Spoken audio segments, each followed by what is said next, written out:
الحمد لله رب العالمين والعاقبة للمتقين والصلاة والسلام على سيد الأنبياء والمرسلين وعلى آله وأصحابه ومن تبعهم بإحسان إلى يوم الدين. أما بعد، فأعوذ بالله السميع العليم من الشيطان الرجيم من همزه ونفخه ونفثه. بسم اللہ الرحمن الرحیم.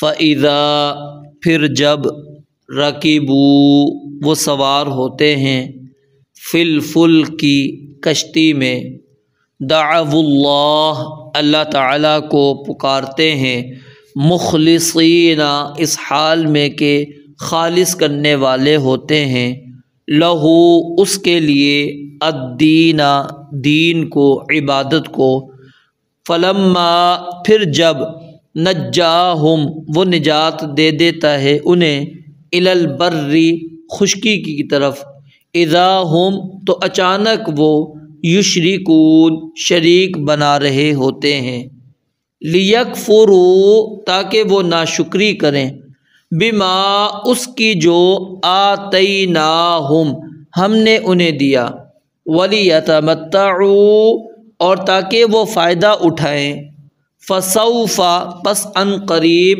یعلمون وہ جان لیں گے۔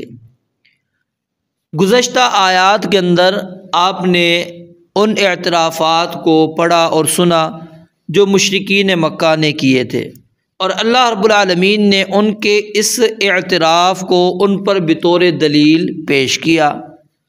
وَلَئِن سَأَلْتَهُم مَّنْ خَلَقَ السَّمَاوَاتِ وَالْأَرْضَ وَسَخَّرَ الشَّمْسَ وَالْقَمَرَ لَيَقُولُنَّ اللَّهُ یہ آپ نے پڑھا۔ وَلَئِن سَأَلْتَهُم مَّن نَّزَّلَ مِنَ السَّمَاءِ مَاءً فَأَحْيَا بِهِ الْأَرْضَ یہ بھی آپ نے پڑھا۔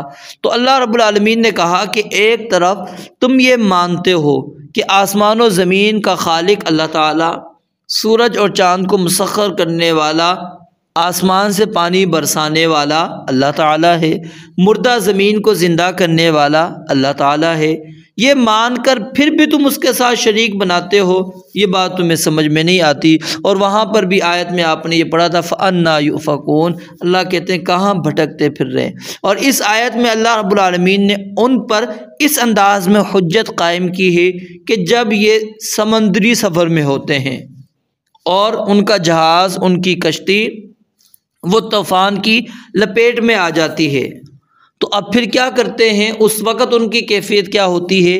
وہی چیز جو انسان کی فطرت کے اندر موجود ہے کہ اللہ رب العالمین اور بندے کا ایک تعلق ہے فطری طور پر، وہ فطری طور پر جو چیز ان کے اندر چھپی ہوئی ہے وہ اس کے ہاتھوں مجبور ہو کر خالصتاً اللہ رب العالمین کو پکارتے ہیں، اللہ تعالیٰ کے سوا کسی اور کو نہیں پکارتے۔ فَإِذَا رَكِبُوا فِي الْفُلْكِ اللہ کہتے ہیں جب وہ سوار ہوتے ہیں کشتی کے اندر، وہ کشتی کے اندر سوار ہوتے ہیں، سمندر میں جا رہے ہیں، دریا کے اندر وہ جا رہے ہیں، دعوا اللہ مخلصین لہ الدین۔ اب اچانک کیا ہوتا ہے؟ لہر آنا شروع ہو جاتی ہے، طوفان آنا شروع ہو جاتی ہے، کشتی ہچکولے کھانا شروع کرتی ہے۔ اب کشتی کے ڈوبنے کے آثار ظاہر ہو رہے ہیں، نمایاں ہو رہے ہیں، بندے کو نظر آ رہا ہے کہ اب بچنے کی کوئی چانسز نہیں ہیں، اب یہ کشتی ڈوبی اور ہم گئے۔ اب وہ کیا کرتے ہیں؟ دعوا اللہ مخلصین لہ الدین اللہ تعالیٰ کو پکارتے۔ اب غور کریں یہاں پر اللہ تعالیٰ نے جو لفظ استعمال کیا، صرف یہاں پر یہ کہتے ہیں کہ اللہ کو پکارتے ہیں، بات کافی ہو جاتی، لیکن نہیں، اللہ نے ان کے پکار کی مزید کیفیت کو اللہ تعالیٰ واضح کرتے ہیں مخلصین، کہ وہ اللہ کو پکارتے کس حالت میں ہیں کہ وہ خالص کرنے والے ہوتے ہیں لہو اس اللہ ہی کے لیے، کس کو؟ الدین عبادت کو۔ اب یہ پکارنا کیا ہے؟ دین، عبادت، اس کو دین کہا گیا ہے۔ اس پکارنے کو، دعا کرنے کو، آواز لگانے کو شریعت اسلامیہ نے، قرآن کی اس آیت نے کیا کہا؟ عبادت۔ اس لیے ہم کہتے ہیں نا دعاء هو العبادہ، یہ نبی علیہ السلام کا فرمان ہے کہ دعا ہی اصل عبادت ہے۔ اور پھر وقال ربکم ادعونی استجب لکم ان الذین یستکبرون عن عبادتی سیدخلون جہنم داخرین. وہاں پر بھی اللہ تعالیٰ نے اس پکار نہ کرنے والے کو کیا کہا؟ یستکبرون عن عبادتی، میری عبادت سے وہ تکبر کرتے ہیں، اپنے آپ کو بڑا سمجھتے ہیں، وہ سوال ہی نہیں کرتے، پوچھتے نہیں ہیں، رب العالمین سے مانگتے نہیں. اللہ کہتے ہیں دعوا اللہ مخلصین لہ الدین. یہ مشرکین، یہ کفار مکہ، نبی علیہ الصلوۃ والسلام کے دور کے مشرک، جب ان کا جہاز طوفان کی لپیٹ میں آ جاتا تو خالص اللہ تعالیٰ کو پکارتے تھے. کوئی لات نہیں، کوئی منات نہیں، کوئی عزا نہیں، کوئی حبل نہیں، کوئی تیسرا چوتھا کچھ بھی نہیں، صرف اللہ تعالیٰ. اللہ تعالیٰ کے علاوہ کسی اور کو نہیں پکارتے. یہ تو تھا حال اس وقت کے مشرکین کا، اس وقت کے مشرکین کا. جب وہ مصیبت کے اندر ہوں، تکلیف کے اندر ہوں تو کس کو پکارتے ہیں؟ اللہ تعالیٰ کو. اور آج کے مشرکین کا حال دیکھیں. ہم مسلمان ہیں، ہم اپنے آپ کو مسلمان کہلاتے ہیں، مسلمان گھرانوں میں ہم پیدا ہوئے، مسلم معاشرے میں ہم رہ رہے ہیں، اور اپنی حالت کو ہم دیکھیں. جب ہمیں کوئی تکلیف آتی ہے ہم کس کو آواز لگاتے ہیں؟ کیا ہم یا اللہ المدد کہتے ہیں یا پھر ہم کہتے ہیں یا علی مدد؟ غور کریں اپنے آپ پر. ہم اپنی زبان سے کیا نعرہ لگاتے ہیں؟ ہم کسی چیز پر زور لگا رہے ہوتے ہیں، ہم کیا کہتے ہیں؟ اللہ کا نام لے رہے ہوتے ہیں یا پھر علی رضی اللہ تعالیٰ عنہ کا نام لے رہے ہوتے ہیں یا غوث شیخ عبد القادر جیلانی رحمۃ اللہ علیہ ان کو پکار رہے ہوتے ہیں یا غوث المدد. اور پھر ہم نے تو قصے کہانیاں بھی بنا ڈالی ان کے اوپر کہ انہوں نے اتنے سال سے ڈوبا ہوا برات والا وہ کشتی انہوں نے اپنی پیٹھ کے اوپر جو ہے سوار کر کے ان سب کو باہر نکالا، زندہ بھی ہو گئے. تو ظاہر ہے پھر لوگ تو ظاہر ہے یہ قصے کہانیاں جب سنیں گے پڑھیں گے تو پھر انہوں نے اسی طرح پکارنا ہے. وہ عبد القادر جیلانی رحمۃ اللہ علیہ کو وہ آواز دیں گے یا غوث المدد، پھر غوث اعظم ان کو کہہ دیں گے. آج ہم غور کریں، ہم نے اللہ رب العالمین کے صفات کے اندر کتنے شریک بنا دیے.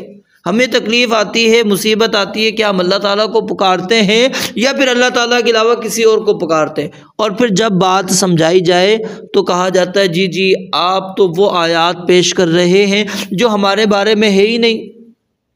آپ جو باتیں پیش کر رہے ہیں یہ ہمارے اولیاء کے بارے میں نہیں، یہ ہمارے قبروں کے اندر موجود ہمارے بزرگوں کے بارے میں نہیں ہے. یہ تو وہ اس وقت کے جو بت بنا رکھے تھے انہوں نے ان کے متعلق ہے. یہ تو نبی علیہ الصلوۃ والسلام کے دور کے مشرکین کے متعلق ہے. پھر ہم اس حدیث کا بھی سہارا لے لیتے ہیں جو نبی علیہ الصلوۃ والسلام کے اصحاب کے ساتھ تعلق رکھتی ہے. صحابہ کو آپ نے یہ بات کہی تھی میں تم پر جو ہے شرک کا ڈر مجھے تمہارے اوپر نہیں ہے، اس بات کا ڈر ہے کہ تم دنیا کی رنگینیوں کے اندر جا سکتے ہو، دنیا کے اندر ایک دوسرے سے بڑھ سکتے ہو. اب غور کریں وہ بات نبی علیہ الصلوۃ والسلام کے اصحاب کی تھی، آپ کے ساتھیوں کی تھی، ہم نے اٹھا کر اپنے اوپر فٹ کر لی. وما یؤمن اکثرهم باللہ الا وهم مشرکون. تو الغرض قرآن کریم کی آیات بھری پڑی ہے. تو بہرحال ہمیں اپنا جائزہ لینا چاہیے کہ ہم مصیبت کے وقت کیا غیر اللہ کو پکارتے ہیں یا اللہ تعالیٰ کو پکارتے ہیں. ہم سے تو وہ اس وقت کے مشرکین ہی ٹھیک تھے کہ جو مصیبت کے وقت تو صرف اللہ تعالیٰ کو پکارتے تھے. ہم تو مصیبت کے وقت بھی اللہ تعالیٰ کو چھوڑ کر غیر اللہ کو آوازیں لگا رہے ہوتے ہیں. تو اللہ فرماتے ہیں فلما نجاہم الی البر، پھر جب اللہ تعالیٰ ان کو نجات دیتا ہے خشکی کی طرف، اب دیکھا کہ اب ڈوبنے والے نہیں، ہم بچ گئے ہیں، تو پھر دوبارہ لات و منات و عزا حبل ان کو آوازیں لگانا شروع کر دیتے، ان کو پھر پکارنا شروع کر دیتے. اذا ہم یشرکون، اللہ کہتے ہیں وہ اچانک دوبارہ شریک ٹھہرانا شروع کر دیتے. یعنی انسان مصیبت کے وقت وہ دیکھتا ہے کہ اس مصیبت سے نجات دینے والی ذات صرف اللہ تعالیٰ ہے، اور جب اللہ تعالیٰ انسان کو اس مصیبت سے نجات دے دیتا ہے وہ بندہ آسودگی والی زندگی میں آ جاتا ہے، پھر وہ فوراً بھول جاتا ہے اللہ تعالیٰ کو. پھر اللہ تعالیٰ کے ساتھ وہ شریک بنانا شروع کر دیتا ہے۔ لیکفروا، اللہ کہتے ہیں یہ نجات پانے کے بعد شرک کیوں کرتے ہیں، وجہ کیا ہے؟ تاکہ یہ ناشکری کر سکیں، بما آتیناہم، ان چیزوں کی جو ہم نے انہیں دیا ہے، جو کچھ ہم نے انہیں دیا ہے ان کی اصل میں یہ ناشکری کرنا چاہتے ہیں اس ذریعے سے کہ وہ بھول جاتے ہیں کہ اللہ نے ان کے اوپر احسان کیا، اللہ تعالیٰ نے ان کو نجات دی، وہ دوبارہ انہی کو پکانا شروع کر دیتے ہیں۔ وَلِيَتَمَتَّعُوا، اللہ کہتے ہیں اٹھاؤ، فائدہ اٹھا لو، دنیا کی لذتوں سے جتنا فائدہ لینا ہے لے لو۔ اب اس کا یہ معنی نہیں ہے کہ جی ان کے لیے جائز ہوگی، جائز نہیں، یہ ایک دھمکی ہوتی ہے، دھمکی دی جاتی ہے کہ جی کرو، ہیں تم اٹھا لو فائدہ، دیکھتا ہوں کر لو یہ تم۔ وَلِيَتَمَتَّعُوا فَسَوْفَ يَعْلَمُونَ، ان قریب اللہ کہتے ہیں وہ جان لیں گے، ان کو پتہ لگ جائے گا کہ اس کام کا انجام کیا ہے جو وہ کر رہے ہیں، یہ شرک کی زندگی جو گزار رہے ہیں اس کا ان کے اوپر کیا اثر ہونے والا ہے۔ رب العالمین سے دعا ہے اللہ تعالیٰ سمجھنے عمل کرنے کی توفیق عطا فرمائے۔ وآخر دعوانا الحمدللہ رب العالمین۔